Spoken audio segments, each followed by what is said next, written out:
I 1930'erne var der en mand ved navn Adolf Hitler, der kom til magten i Tyskland. På grund af 1. verdenskrig var Tyskland i slem krise og rigtig fattige på det tidspunkt. Så da Hitler kom og lovede en masse ting, fik de håb og ville følge, hvad deres nye ledere sagde og gjorde.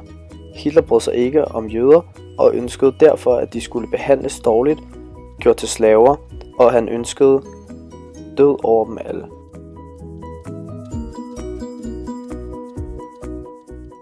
Hvad er en jøde? En jøde er en person, der tror på religionen jødedommen. Jødedommen er baseret på troen på den ene almægtige Gud, som har skabt hele verden. De fleste jøder tager deres religion meget alvorligt, da Gud giver dem mod på livet og troen på, at der er en, der passer på dem. De går i synagoge, der er ligesom den kirke, som kristne besøger for at bede og komme nærmere på Gud. I 1940 var der 8.000 jøder i Danmark, hvori 5.000 boede i København.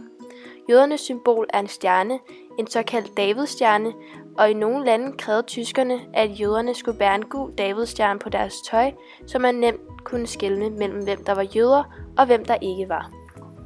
Ja, vi mener jo, at jøder kommer fra deres religion og hvad de tror på, hvorimod Nazi-Tyskland, altså Tyskland, da Hitler kom til, mente noget andet.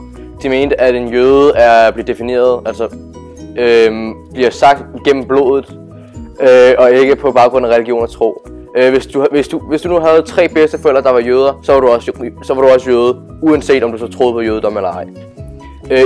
Du var halvjøde, hvis du kun havde 2 jødiske bedsteforældre, og hvis du kun havde 1 jødisk bedsteforældre, var du kvart jøde. Kvart jøder blev næsten ikke rørt af nazisterne, men både hel- og halvjøder blev taget og dræbt.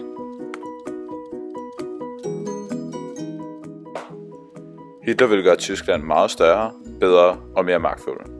Derfor erobrede han andre lande, heriblandt nemlig Danmark. Tyskland brugte Danmark som et sikkerhedsværn, så England ikke kunne sende soldater ind i landet. De brugte os som et skridt på vejen til at invadere Norge. Danmark blev terroriseret, og mange danskere blev udnyttet af tyskerne. Det var en meget mørk periode for landet.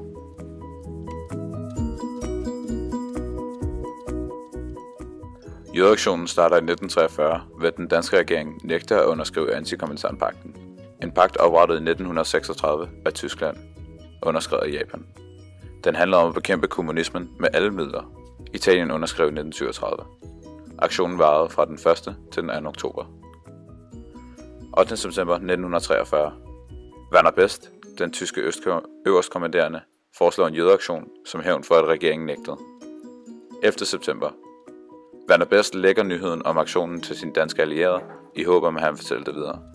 Denne allierede rejste til Sveriges konge og spurgte, om de ville have de danske jøder. Op til aktionen ankommer tysk politi i store mængder. 1.500 politibetjente og 300 fra Sikkerhedspolitiet. Den 28. september begynder folk at flygte. Best får gennemført en lov om, at man ikke må bryde dørene ned hos jøder, og det sænkede tyskerne meget. I 1943, den 1. oktober kl. 1, gik Hitlers tropper ind i Danmark med 21 overdækkede lastvogne for at fange og dræbe jøderne. Dette overfald havde været nøje gennemtænkt i længere tid af tyskerne, og de havde tænkt sig at bruge meget hårde og brutale metoder. Jøderne prøvede at flygte til Sverige for at holde sig i sikkerhed. Der blev taget omkring 190 jøder til fange. De fleste gik i leje, men resten af de omkring 8.000 jøder nåede at flygte til Sverige. Tyskerne fandt jøderne via optegnelser i synagoge, og der var 47 omkomne under flugten, heraf 16 selvmord og 80 døde senere i KZ-lejre. Jødeaktionen skete den 1. til 2. oktober 1943, men 2. verdenskrig varede fra 1939 til 1945, og under denne periode skete der en masse ting, både i Danmark, i Europa og resten af verden. Hvis I synes, det er spændende at lære mere om jøderne og 2. verdenskrig, så hop ind på vores kanal, hvor vi med glæde illustrerer det for jer.